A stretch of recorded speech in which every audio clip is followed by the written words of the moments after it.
Across the ancient plains and forests of America, over 500 native tribes wove a legacy of languages, crops, and democracies that shaped the world. Yet, buried beneath centuries of erasure lies a mysterious relic, whispering of their unyielding spirit. What secrets did they guard against empires? Join Frontier Chronicles to uncover the hidden truths of Native American resilience, from sacred tongues to unbreakable codes, still echoing today. Hey folks, Jake Harlan here with Frontier Chronicles, broadcasting from the ancient, windswept lands of Native America, where over 500 tribal nations crafted a vibrant mosaic of languages, traditions, and resilience that defined a continent long before European boots touched these shores, per D. Brown's Bury My Heart at Wounded Knee.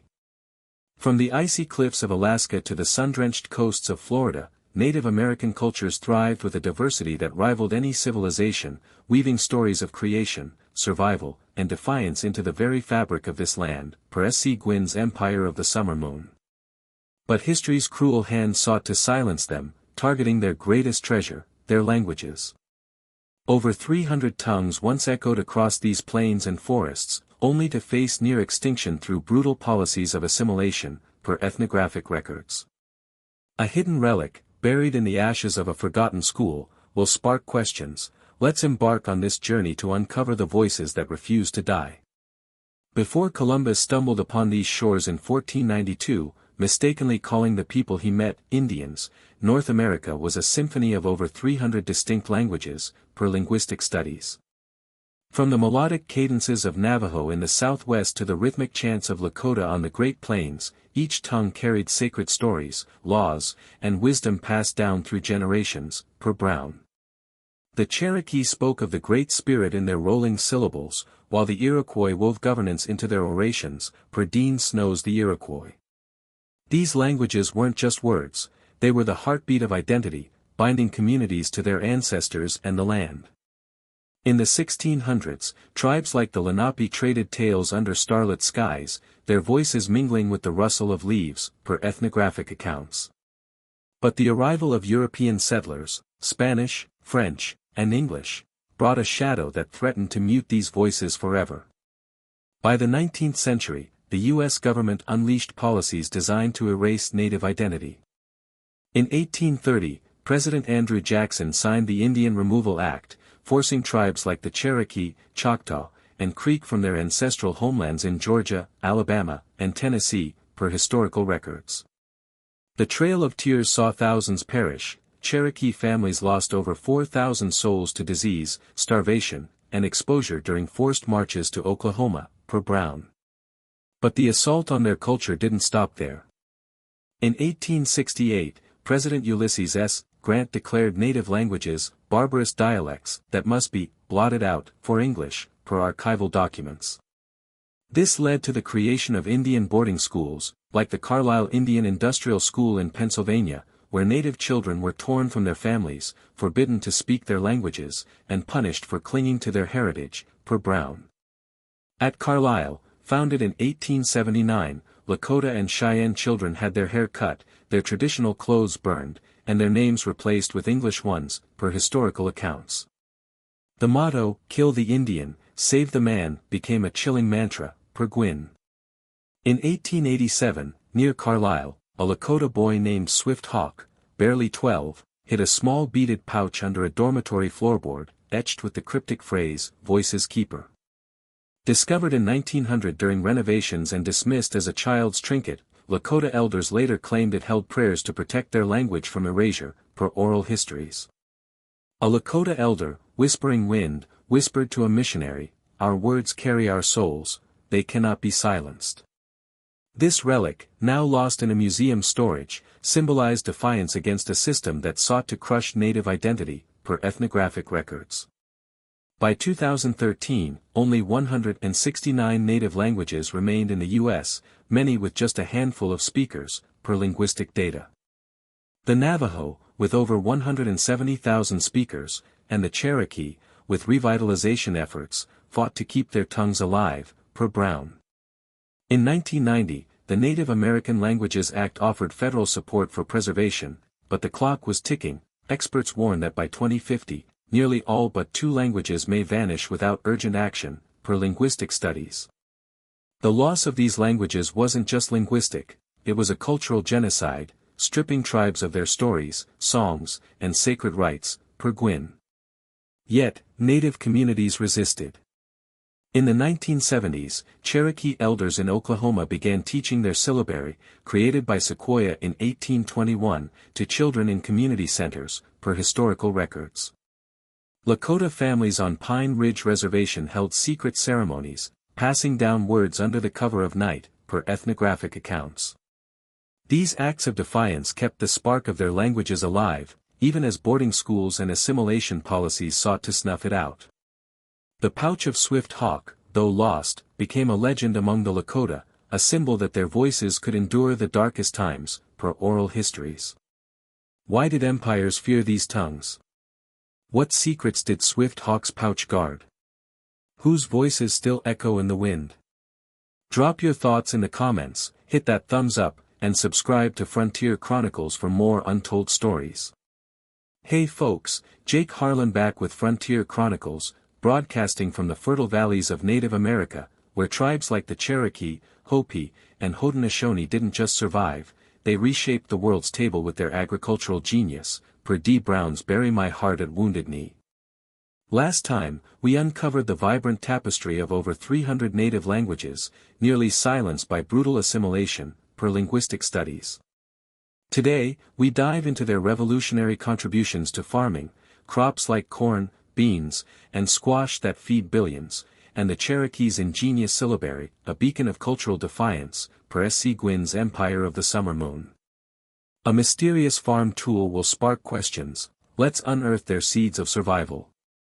10,000 years ago, in the sun-scorched lands of southern Mexico, native farmers tamed a wild grass called teosinte, transforming it into corn, a crop now feeding 60% of the global population, per agricultural studies.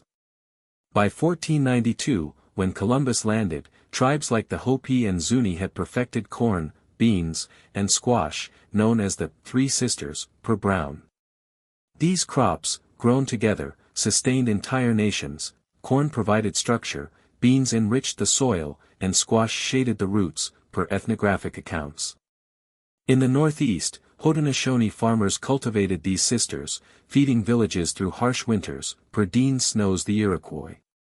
When European settlers arrived, starving and unprepared, native farmers shared their harvests, saving colonies like Jamestown in 1607, per historical records. Potatoes and tomatoes, also native innovations, spread to Europe, sparking population booms, per Gwynn.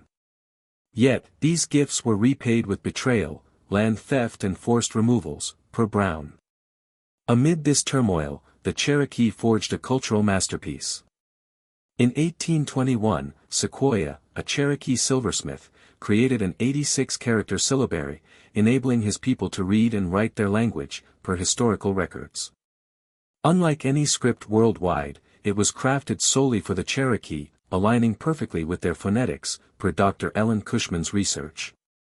By 1828, the Cherokee Phoenix, America's first bilingual newspaper, rolled off presses in New Lakota, Georgia, defying assimilation with every printed word, per Brown.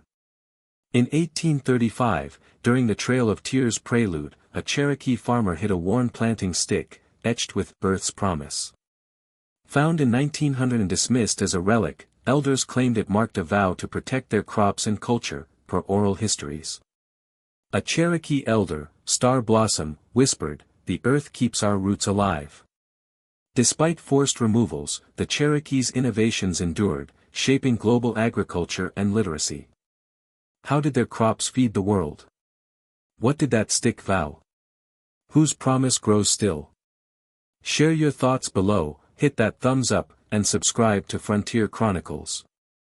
Hey folks, Jake Harlan back with Frontier Chronicles, broadcasting from the misty forests of the Northeast, where the Iroquois Confederacy, known as the Haudenosaunee, forged one of the world's oldest living democracies, a beacon of unity that inspired nations, per Dean Snow's The Iroquois. Last time, we uncovered the native genius behind corn, beans, and the Cherokee syllabary, defying erasure with crops and words, per D. Brown's Bury My Heart at Wounded Knee. Today, we dive into the Haudenosaunee's Great Law of Peace, a political masterpiece that shaped their society and influenced the U.S. Constitution, per Donald A. Gwynn Jr.'s Exemplar of Liberty. A cryptic carving will spark questions. Let's ignite the story of their enduring flame. By the 12th century, or perhaps earlier, 5 tribes, Mohawk, Oneida, Onondaga, Cayuga, and Seneca, united under the Great Law of Peace, or Kayenarenko-wa, a constitution born from the peacemaker's vision to end intertribal wars, per Snow. The Tuscarora joined in the 18th century, forming the Six Nations, per historical records. Unlike European monarchies, the Haudenosaunee empowered their people through a council of 50 sachems, chosen by clan mothers, balancing power across tribes, per Grind. This system ensured sovereignty rested with the people, with decisions debated in longhouses under the sacred tree of peace, per ethnographic accounts. In 1722, during a council in Onondaga, leaders rejected French demands for submission, declaring their laws unbreakable, per Snow. Their unity stunned colonists, who saw a democracy thriving without kings, per Brown. The Great Law's principles, popular sovereignty, separation of powers, and amendable laws, echoed in the U.S. Constitution, per Grind. In 1787, Benjamin Franklin cited Iroquois governance as a model for America's fledgling union, per historical records. But this brilliance faced threats. During the American Revolution, the Haudenosaunee split, with some nations backing the British, leading to devastating raids on their villages, per Brown. In 1779, General Sullivan's campaign burned 40 Iroquois villages, displacing thousands, per Snow.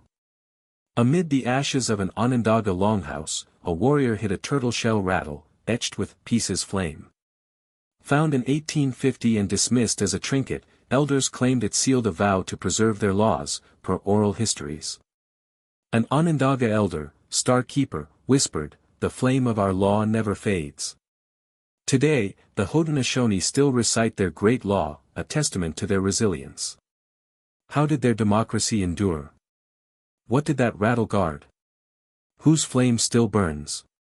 Share your thoughts below, hit that thumbs up, and subscribe to Frontier Chronicles. Hey folks, Jake Harlan back with Frontier Chronicles, broadcasting from the vast deserts of the Navajo Nation, a land spanning 25,000 square miles where the Dine, Navajo people, wove a legacy of resilience through their unbreakable language and cultural defiance, per D. Brown's Bury My Heart at Wounded Knee. Last time, we explored the Iroquois Confederacy's ancient democracy, a beacon of unity that shaped nations, per Dean Snow's The Iroquois. Today, we dive into the Navajo Nation, the largest tribal land in the U.S., whose language not only survived centuries of erasure but became a secret weapon in World War II, per S.C. Gwynn's Empire of the Summer Moon. A cryptic code will spark questions. Let's tread the sands of their enduring voice. The Navajo Nation, stretching across Arizona, New Mexico, and Utah, is home to nearly 400,000 people, surpassing the Cherokee in population by 2021, per tribal records. Their language, Dine Bizad, with over 170,000 speakers, stands as the most spoken native tongue today, per linguistic studies. Rooted in the Athabascan family, it carried sacred stories of the Dine's emergence from the underworld, per ethnographic accounts. But survival was hard-won. In 1864, the Long Walk forced 8,000 Navajo from their homelands to Bosque Redondo, where hundreds died of starvation and disease, per Brown. Boarding schools, like those in the 1880s, banned Navajo speech, yet elders hid teachings in secret ceremonies, per historical records. In 1942, Navajo code talkers used their language to create an unbreakable code, transmitting messages that baffled Japanese forces and helped win the Pacific, per Navajo Code Talker archives. Their work remained classified until 1968, a silent triumph of cultural strength, per Gwynn. In 1943, near Shiprock, a code talker buried a turquoise pendant, etched with "Wind Secret." Found in 1970 and dismissed as a trinket, Navajo elders claimed it marked a vow to protect their language's power, per oral histories. A Dine elder, Silent Mesa, whispered, "The wind carries our truth." Today, Navajo schools teach Dine Bizad, defying predictions that most native languages may vanish by 2050, per linguistic data. Their resilience echoes in cultural festivals and oral traditions, preserving a voice that empires couldn't silence.